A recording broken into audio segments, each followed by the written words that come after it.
Hello everyone, मैं अब्दुल सादिक और आप देख रहे हैं आपका अपना YouTube channel education tech flow, जिसमें आज फिर और एक हम लॉ का क्वेश्चन लेते हैं। उसमें आज हम ना तो केस स्टडी करेंगे ना डायरेक्ट क्वेश्चन करेंगे। उसमें आज हम एक डिफरेंशिएशन करेंगे जो है हमारे राइट ऑफ लीन और right of stoppage in transit के बिटवीन हम एक डिफरेंशिएशन क्रिएट करेंगे। जैसा हम देख सकते हैं, आप हमारे स्क्रीन पर देख सकते हैं। सबसे पहले आप कोई भी क्वेश्चन का डिफरेंशिएशन करना चाहते हैं तो आपको एक कॉलम बनाना है। उस कॉलम के अंदर आपको एक बेसिस ऑफ डिफरेंस लिखना है और राइट ऑफ लीन और राइट ऑफ स्टॉपेज लिखना है। अगर आप कोई भी डिफरेंशिएशन का क्वेश्चन करते हैं तो फॉर्मेट यही होगा, बस आपके राइट और जो भी आप जिस चीज के बीच भी आप डिफरेंस करना चाहते हो उसका नाम आएगा। जैसे हम सबसे पहले हमने डिफरेंस क्रिएट किया है मीनिंग।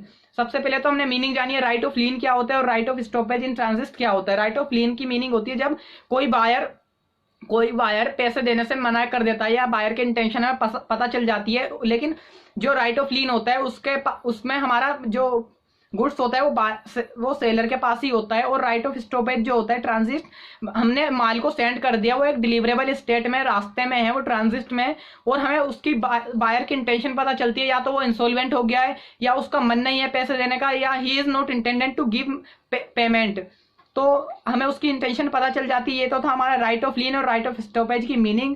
उसके बाद आते हैं हम अपने पोजीशन ऑफ गुड्स।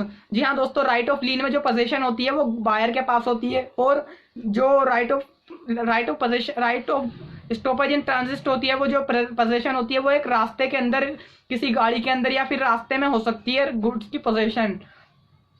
फिर आते हैं हम section. Right of lien is the defined in the section of 47 to 49। Right of lien section 48 से 49 में डिफाइन है of the sales of good act 1930 में जो। और right of stoppage in transit is defined under section 50 to 51। Section 50 से 51 तक right of stoppage in transit is defined in the sales of good act. इसके बाद आते हैं हम अपने नेक्स्ट पेज की ओर। उसके बाद आते हैं राइट क्या है। Right, it is the right to retain the goods. जी हाँ दोस्तों, सेलर के पास राइट होता है गुड्स को अपने पास रखने का, और उस राइट ऑफ स्टॉपेज में सेलर के पास राइट होता है गुड्स को अपने पास वापस मंगाने का, रिस्टोर द गुड्स, अपने पास वापस रिस्टोर करने का। और फिर एप्लीकेबिलिटी पे आते हैं। ये दोनों एक्ट कब एप्लीकेबल होते हैं, दोनों राइट कब एप्लीकेबल होते हैं। Right goods have been sold without stipulation और क्रेडिट, जब माल उधार बेचा हो बिना किसी क्रेडिट के, तो हम राइट ऑफ लीन एप्लीकेबल होता है। व्हेन बायर्स बिकम इंसॉल्वेंट, अगर बायर हमारा इंसॉल्वेंट हो गया तो वो पैसे कहां से देगा, तो हम राइट ऑफ लीन को एक्सरसाइज कर सकते हैं। इसी तरह से हम राइट ऑफ स्टॉपेज को भी एक्सरसाइज कर सकते हैं।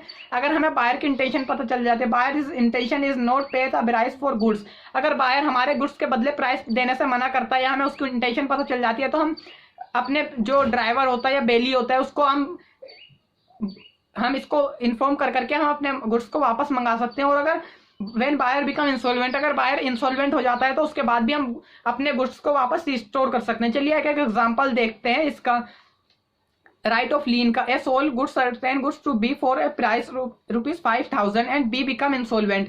अब दोस्तों बी बिकम इंसॉल्वेंट यानी उसका दिवाला निकल चुका है, बी जो है वो दिवालिया हो चुका है, तो वो प्राइस कहां से देगा, तो सेलर को हक होता है वह अपने पास माल रखे और किसी और को बेच सकता है।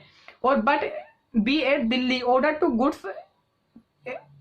Delhi goods of at Mumbai, B Delhi में रहता है और ए दिल्ली में रहता है। उनने गुड्स का ऑर्डर दिया और कंसाइनमेंट पर बी ने मुंबई से माल दिल्ली भेज दिया।